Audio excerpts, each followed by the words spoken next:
That's another thing that brought me to Waldorf, because at the university, over my 20 years there, I maybe had 4 or 5 Waldorf students, and they always stood out because you could challenge them to do something. And often at the university level, students say, I can't do that. I'm not an artist, whatever. And they would always go, God, I don't know how to do that. That's really interesting. And then they'd try it. And they were always that way. I mean, they were so able to problem solve, which is really a basis of intelligence. It's not about, did you get an A on that test or not? A favorite story that I got in training, I didn't actually experience this, but there was a boy who had been at a Waldorf school, and he was dating a senior girl, and they were having a prom, and she didn't have a dress, and it was like a couple days before prom. And he said, I'll make you one. He had never made a dress before. Wow. But he had enough of those skills that he could figure out how to do it in a couple days.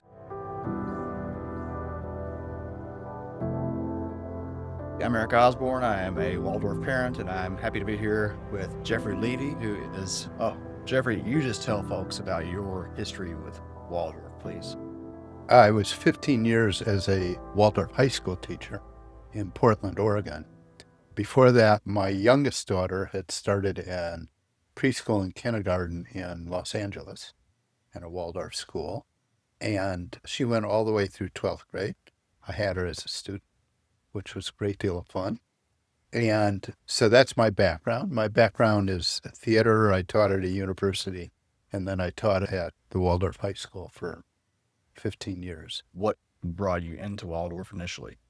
There were a lot of streams that I knew about them, some, but at Cal State Northridge, where I was, there was a very old Waldorf school close by, and they would rent the theater. I rented out the theaters. I also had a management position, and they were unusual.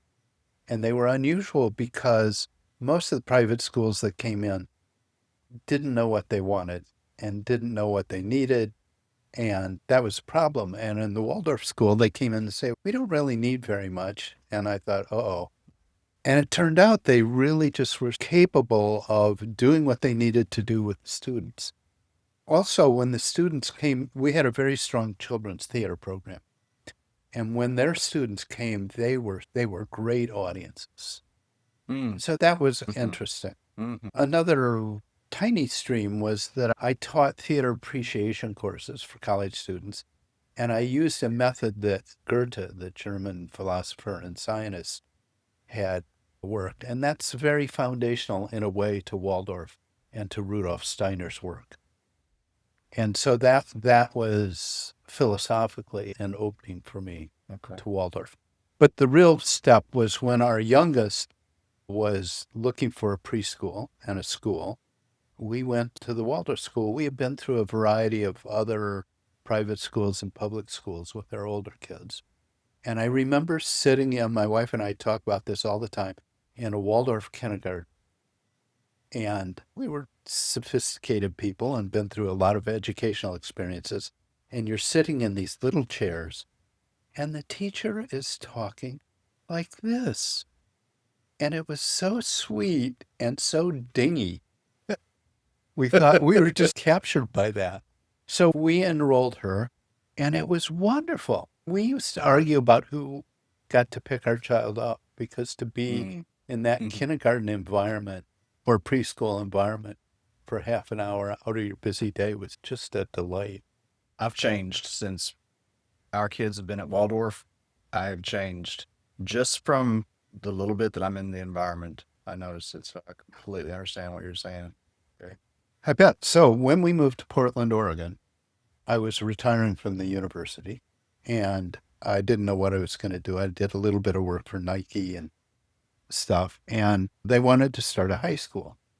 And Elizabeth's third grade teacher took me aside one day, and she said, you need to do this. And I said, wow, that sounds really challenging. It sounded harder than playwriting, which is, I find, very difficult. So I took that up, and what a gift. What a gift it's been. Wow. And So you started the high school. yeah, yeah, I was one of the founding teachers of the high school there. Didn't know what I was doing. Didn't was used to teaching university kids instead of high school kids. And the first year, we had a little ninth grade, nine students, I think. And one of the girls who was really bright and sharp came to me about halfway through the year, and she said, "Mr. Levy, we're not college students." Which was, for me, ninth grade was always the hardest year because 11th and 12th graders really are like college students, but ninth graders are still pretty goofy. And that's another story. Anyway, I started training back in New Hampshire, and it was fantastic. I only wish grad school had been so satisfying. Can you talk a little bit about the teacher training? Yeah, the teacher training involved both academics. It was very Waldorfish. So we sang every day. We did Eurythmy, which is a movement form related to Waldorf. We read one of Steiner's books, which are challenging and enlightening and difficult to understand. And then we had specialty classes. We did gymnastics. We did a lot of handwork, a lot of painting and sculpting. Okay. And it was enlivening. It was hard to go to sleep at night. It was just like, yeah, it was just wonderful. And that was really wonderful. Yeah, wonderful experience. But as I look back now, and that was, let's see, 99. So that was 25 years ago. It was all beginning to seep in. And over these 25 years, my appreciation and my understanding of what Waldorf is about, it's been a long, slow growth process. Because at first, some of it just seemed mechanical. It just seemed like a method, a technique. And the longer I've been with it, the more I begin to understand I hate to use the word holistic, but I guess I have to. The combination of mental stuff coming from a university, that was very important to me, feeling stuff, and physical doing stuff. And I think one of the characteristics I think of Waldorf, different than many other private schools that may pay lip service to those things, is the harmonious quality of working with all those things interwoven. So it's not just that there's intellectual material. It's not just about socialization. It's not just about crafts and arts, but it's how those things work together. And I think that's one strength of Waldorf compared with other. Usually it gets paired to Montessori, but Montessori is like a two-legged stool. It's like missing this harmonious balance, in my view. So one of the criticisms that I've heard of Waldorf schools is that they don't teach the intellectual early enough, that students don't learn to read at an early enough age and that kind of, can you speak to that a little bit? Yeah, I'll get up on a roster and shout about it. And I'll give an example. Is in the ninth grade, we had a boy, Nicholas, who was pretty dyslexic, had trouble reading, had trouble writing. And I was new and he was new, I was very worried about that. By his senior year, he had the most beautiful, insightful understanding of literature because he hadn't been pressured into doing something that wasn't working for him. And children develop in Waldorf, not counting pre-K and kindergarten, over 14 years if they went all the way through high school. And there's no rush. There's no rush. Students get to where they need to get. And it's all the anxiety of the parents. And I have volumes of discussions with parents about their anxiety. Will they be ready for college? Will they do this? I would tell students in 11th grade that they wrote better than most college students. And all the worry about testing and early grade stuff, it really is, it's interruption because the children will get to where they need to get. And particularly if they love the teacher and they love the education, that all that anxiety is just about the parents' worry. it's a rough world and they have to learn computer programming and they need to know coding, and that doesn't develop a human being. That alone is a significantly different framework than most, I think, parents are accustomed considering their child's education in. What impact the parent's perspective on the education and the development of the child has to the actual development of the child.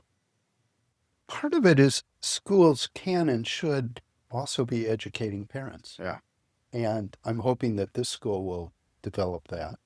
And as a parent in Waldorf, before I was teaching there, I didn't understand a lot of it either. And so that's important because you went into the kindergarten and it feels nice and you recognize something about, but you don't understand why. You don't understand really about rhythm, which is critical. One of the master teachers here, Japa, always talks about rhythm replaces power. And I didn't experience him since I'm new here, but I've heard that in his classrooms, everything was always very peaceful because he didn't need to use power, and the temptation to not trust the system is strong. But again, parents also, they can't see the long arc. And an advantage of being a grandparent is I can see it doesn't matter at 5 if the child can read, or even at 7.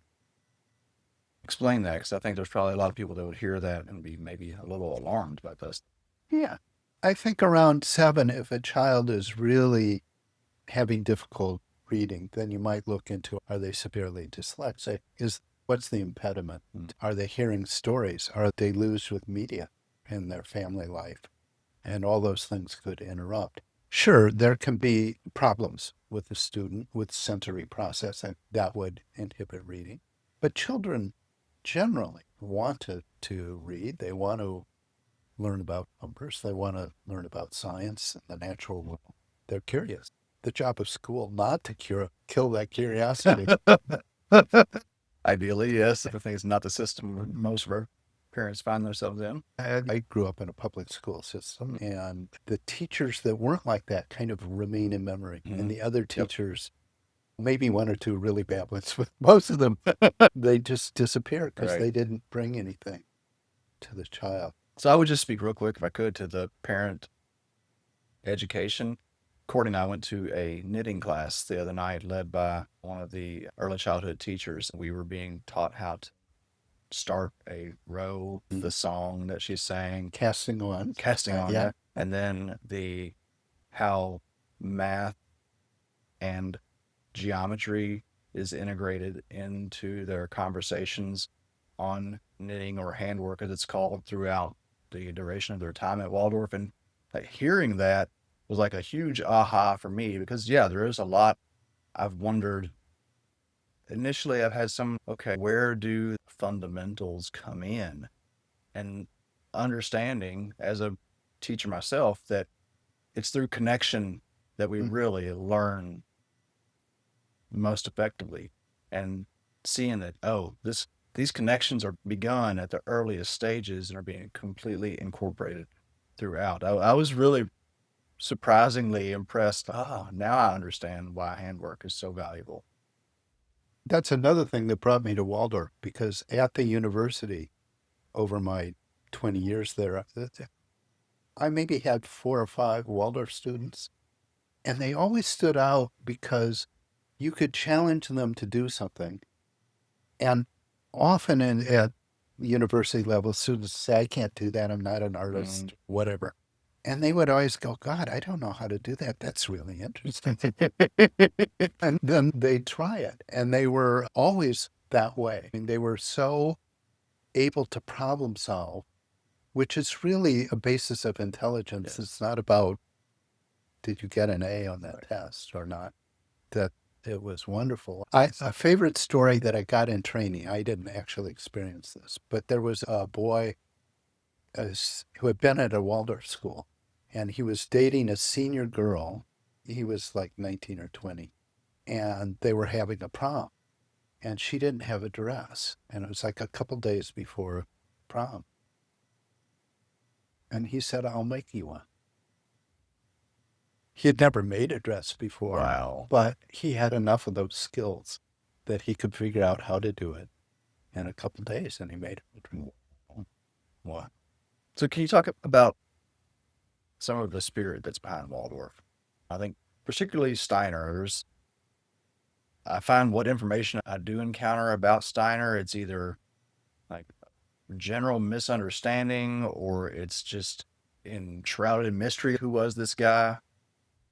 Yeah, and of course I've read the wiki article about Mm, Steiner and their negative things. It's very easy to pick Steiner out of context and find something that's like, what? Forgetting that he was talking to a particular audience at a particular time. Generally, the books that he wrote as books, you don't find that. It's hard to cherry pick them. There are things that are about the spiritual world that I don't understand. I don't think you probably understand no. that he could see spiritually, but I've come to trust that he doesn't have another agenda. He always says people have to be free. People have to decide on their own. People don't take my word for it. He says that explicitly. He said, try this exercise or try these thoughts and see what happens. But don't take my word for it. And he says that over and over again. And of course, the way we are as humans, we start taking his word for Of course, things. yeah. So there are people in the Waldorf system and the anthroposophical system who treat him like a guru. And he actually fought against that. So I take that seriously. He was a scientist and engineer, actually, by training. But from childhood, he had a deep understanding of the spiritual world already. And he went through a long process of developing that, learning what it meant, and not talking about it for maybe 20 years, partly because he didn't feel like he had the kind of permission of the spiritual world to show things, and partly because it's very difficult to talk about spiritual things and not bring them into New Age speak and either sound wacky on one hand or really undercut what Steiner was saying. I think you've already sensed from the study that we have here in Louisville, which, by the way, is the best study group I've ever participated in. Wow. There's a lot of meat there, and there's a lot that you might not understand. And again, what he says is, don't take my word for it. You don't have to believe what I'm saying, but just entertain it. Just don't dismiss it out of hand. He worked very closely first with the Theosophical Society, and then he developed what's called anthroposophy, which means the wisdom of the human being. Not the wisdom of the gods, but the wisdom of man. He was, of course, terribly distressed by World War I. And near the end of the war, he said the only way to prevent further wars is through education. Mm-hmm. And this is also something that I point out to parents all the time. It's not about having your child be a free person at 21 or a great grad student at 25. Really, we're aiming for free people at 40, 45. When people often go through the mid-age crisis and they begin to say, oh, this was great for my childhood and this was not. So Waldorf really has that long-term vision in mind, is how do we develop people who are really free in themselves, not out of an ideology, not out of a political party, not out of a religion. How do we develop people that can be free out of themselves in their maturity? Oh, it's so important. That's when we see folks often double down on dogma is in those 40s and because yeah, there's so much there. Oh. And if you don't have that inner being,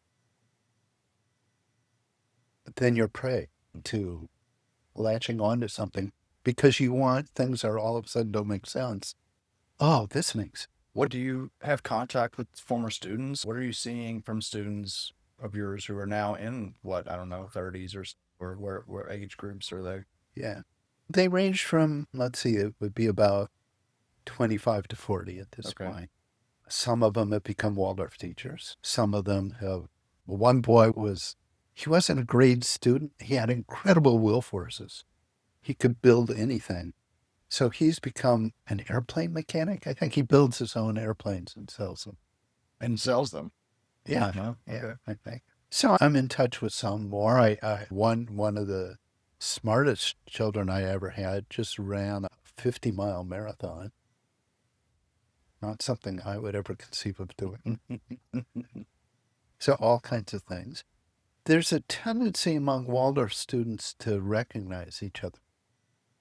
I've heard stories that they're walking down a street in Milan and they see somebody and they know that they're a Waldorf student.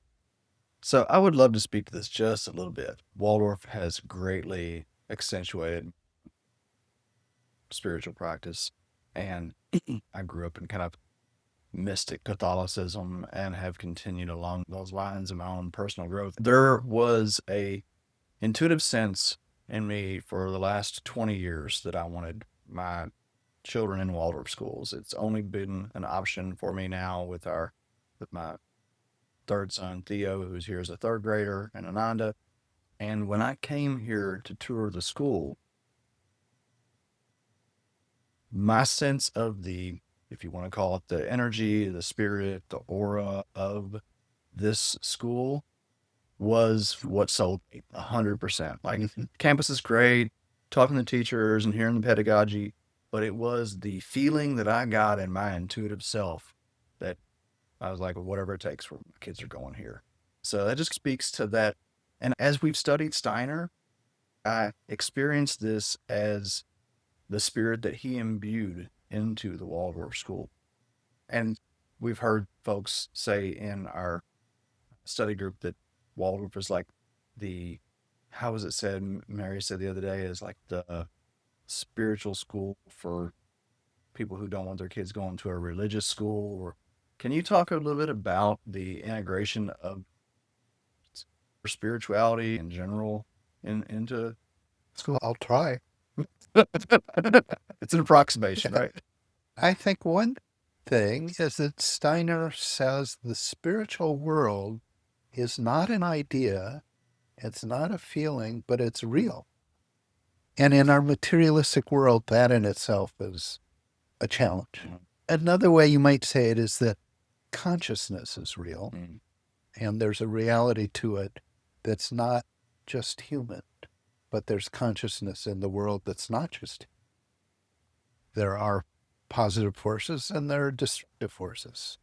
So that's part of the spiritual background. An important thing for Steiner, and this was a great challenge for me because I grew up Jewish. We weren't a terribly religious family, but I didn't have all the Christian ideology. Of course, I knew about it because you can't avoid it in our society. Christmas, Easter, and so on. But Steiner talked a lot about the Christ being. And it took me quite a few years because a lot of times for Jewish, it's okay, I know where this is going. But as I've learned about it, it really has, that anxiety is dissolved because his version of the Christ being is not tied to what the Catholic Church says or the Baptists say or any other denomination. It's about a spiritual being and his gifts to humanity. That could be through Islam or Hinduism. He talks in his books, he talks a lot about the Buddha and the importance of Buddhist teachings. And again, along with saying, don't take my word for it, he insists that this is not denominational. It's not about religion is important, but it's a separate thing. It's not the same as anthroposophy. Again, that's difficult to grasp and it's easy to mischaracterize. So I think people, you come into a third grade classroom and there's a picture of a Madonna on the wall. And if you're Jewish, you go, oh, wait a minute. Pretty soon there's going to be all this stuff. But that's not what it's about. It's about the feminine in the spiritual world and giving birth. So that, I think, did that Yeah, I address think your it's beautifully question? said. Beautifully said. Maybe the last thing we could cover here is, from what I understand, you founded or started the Council of Elders here at this school in particular. I did. Can you I talk about did. impetus behind that and what it means to the school? In my life, I've had a fair amount of learning about Native societies and the importance of elders. So that was good. Bad. And I came here and I found the school a little loose. I don't know. I don't want to say disorganized exactly, but a little loose. And there was this study group, which I said I began to sit in. Wonderful discussion, wonderful people. And here were these people who had taught for 15, 20 years, who knew the school, and who would substitute teach and maybe do knitting for the school. But they didn't have a organized way to give back to the school their gifts. And so it seemed to me that a council of elders could provide a great gift to the school, not manage the school, not be involved with all the stuff that teachers have to do. We're old and we're a little tired, and we've done that. But that spiritually we can hold the spirit of the school, because again, if the spiritual world is real, an organization like this has a spirit being. What does that mean? I don't know. But like you said, you felt it when you came in. There's a spirit being, and that we could help strengthen that spirit being and hold that. So the other elders agreed to do that, and we've started out meeting with the faculty. Okay. As in most Waldorf schools, there's a big financial struggle. Enrollment, this is at just all Waldorf schools, to fund themselves and to have enough students and to have trained teachers. And that all Waldorf schools struggle with that too. So a number of the teachers here are young. They're new to Waldorf. They're just learning about it. And supporting them is a tremendous value to them and to the students and to the parents. Because if you have a teacher who's maybe has a great heart and a great feel, but doesn't quite get it, and then a parent comes in and says, "Why do they do that? Why do we do a lantern walk at Martinmas?" And the teacher may go, "That's just what we do." But an elder could say why that is, Right. why the seasons are important, why that helps with children with the rhythm of the year, why innately parents and children feel the rhythm of the year. We all feel that nature's dying right now. Winter's coming. What light do we have to get through that? That can help parents. It can help the teacher help parents. And then children. My daughter, who's now has a preschooler here, who's now 35, who went Waldorf all the way from pre-K through 12th grade. And I'm so sad my oldest child didn't go to Waldorf because I hadn't found it yet. She comes in and she's happy. She feels that it reminds her of all the learning she did and the rhythms she had. So it just glows in because of that. Imagine. I can say that for my wife and I, just knowing that there is a council of elders, when we heard that, that created a sense of that there's a history here, that there's support for teachers, that there's this kind of a lineage that's being not necessarily adhered to, but it's supporting the bigger community. And again, I've just seen incredible changes in my son, who's here as a third grader. He went to 2 years of public school, and he has, within a few months of coming to Waldorf, he was a different kid. This year, his second year, it's so obvious. Ability to be independently creative, to just, like you're saying, oh, I'll figure it out. I'm already seeing that develop in him. I just thank you so much for your involvement in this really, I want to say, revolutionary model of schooling and supporting this school in particular. Yeah, thank you. And I'm hoping that this elders idea will be picked up by other Waldorf schools, because it's also honoring the people who built the school Yeah. and who have been here Yeah. for a long time. And just yesterday, the National Magazine for Anthroposophy had an article about us, Oh, really? about the council. Oh, I'm excellent. hoping that gets Sounds like traction. you're a starter of things.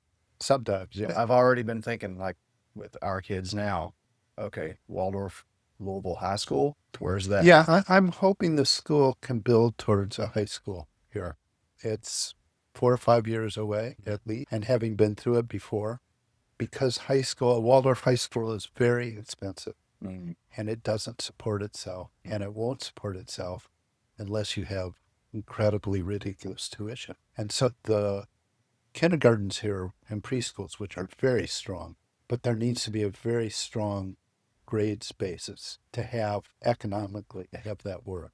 There is no greater investment than our children's education, period. There's nothing more important. And I did not know that what Steiner was saying about education to prevent war, like, I feel like that is one of the most important conversations that we can be having as a society right now. And we're in a crucial time there. Yeah, yeah. All the polarized talk right now is like perfect if you're in ninth grade. But by 12th grade, you shouldn't be No. having to be polarized. Thank you so much, Jeffrey, for joining us here. I just look forward to getting to know you more and more. A pleasure. Me too.